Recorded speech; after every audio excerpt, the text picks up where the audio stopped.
Hay un trabajo bastante importante que hemos de hacer de cara al debate con el tribunal. Ya sabéis que tenemos una primera parte, que es entregar el documento, que eso se hace en casa, tenemos todo el tiempo del mundo y tenemos que, sobre todo, cubrir lo que nos pide convocatoria. Una segunda parte, que es la que más pesa, que es vender nuestro producto, que se entienda la tarea competencial, las sesiones, la metodología, que de hecho hemos hablado estos días.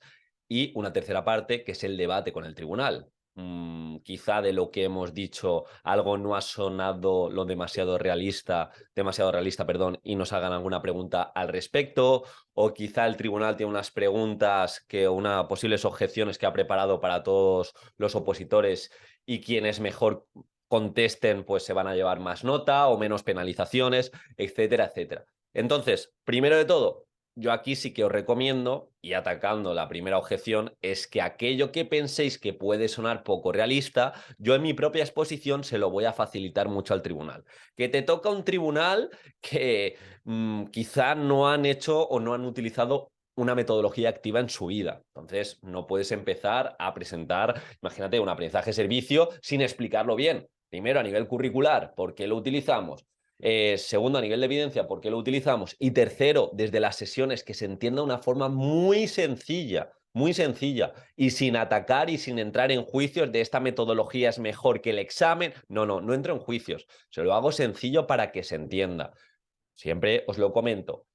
Yo todas las posibles objeciones, y esto hice un análisis de sentarme con mi propia defensa, hablaba de gamificación, hablaba de hilos conductores, hablaba de la plataforma eTwinning, hablaba de un proyecto de educación emocional transversal, hablaba de momentos de reflexión, trabajo de perspectiva de género también transversal, todo eso que sabía que quizá no iban a llevar todos los opositores, yo lo tenía muy bien argumentado, y no solo eso, que si en el posible debate que podían tener conmigo, si me preguntaban, yo sabía muy bien.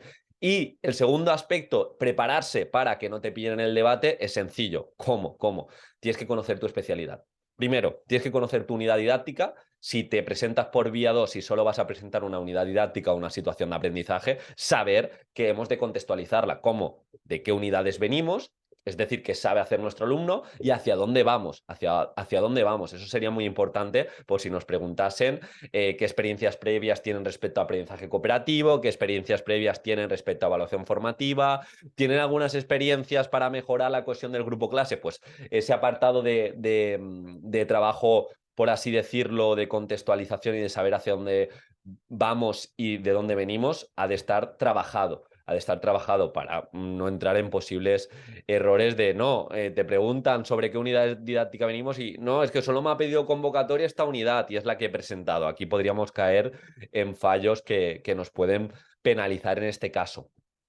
Y una vez he comprendido y he tenido una contextualización clara de mi unidad didáctica, también cómo mi área va a mejorar el contexto, he de entender mi especialidad en macro. ¿Qué es entender mi especialidad en macro? Que yo en mi unidad didáctica voy a tener una serie de competencias específicas o de criterios de evaluación a trabajar, pero también yo he de pensar a través de mi unidad didáctica, o mejor dicho, a través de mi especialidad, cómo podría trabajar elementos transversales que no he trabajado en la propia unidad. Imagínate que en la unidad no he trabajado nada de comunicación, pues saber cómo lo trabajaría en una programación la comunicación, el pensamiento crítico, la educación emocional, los valores, la igualdad de género, la creatividad, la formación estética, la educación para la sostenibilidad, el consumo responsable, el uso de las TICs, la inclusión, aspectos que he de trabajar a lo largo de una programación, pero quizá no caben todos en una unidad didáctica, yo tener argumentos de peso para presentar o para, si me preguntan, saber cómo lo trabajo en mi especialidad.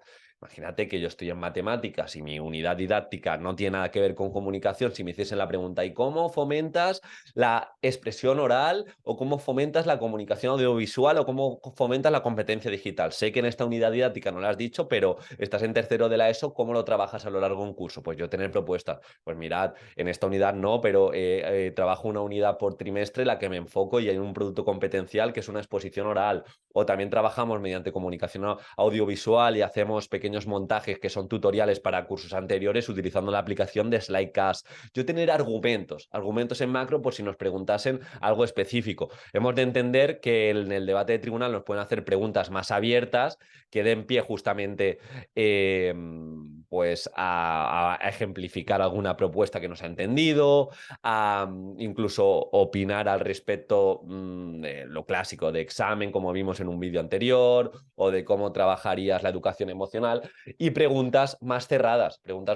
En función de esto, pues yo he de saber primero justificar a nivel curricular y entender mi especialidad. También algo que os recomiendo, pues saber cómo puedo trabajar las diferentes competencias clave, cómo puedo trabajar los diferentes objetivos de etapa y cómo puedo trabajar los diferentes elementos transversales y un poco todos los criterios de evaluación que me suenen un poquito, no sabérmelo de memoria, pero saber, por ejemplo, que en matemáticas también tengo que trabajar la perspectiva de género, tengo que trabajar también elementos participativos, de comunicación, lenguaje matemático, etcétera, etcétera. Entonces, es eso, tengo que preparar una unidad didáctica, pero yo me reservaría momentos en mi calendario de entender mi especialidad, de entender mi decreto bien, orientaciones metodológicas, de entender el Real Decreto, incluso si tengo un tiempo extra, aprenderme algún artículo de referencia, en qué artículo aparece la evaluación, o tener claro los principios DUA, tener claro cómo abordar la diversidad, clásicas preguntas que nos pueden hacer, pues no sé, respecto a metodologías activas, respecto a neurociencias, saber un poquito de todo, que no hace falta saberlo todo, pero lo que os he comentado de entender mi especialidad en macro,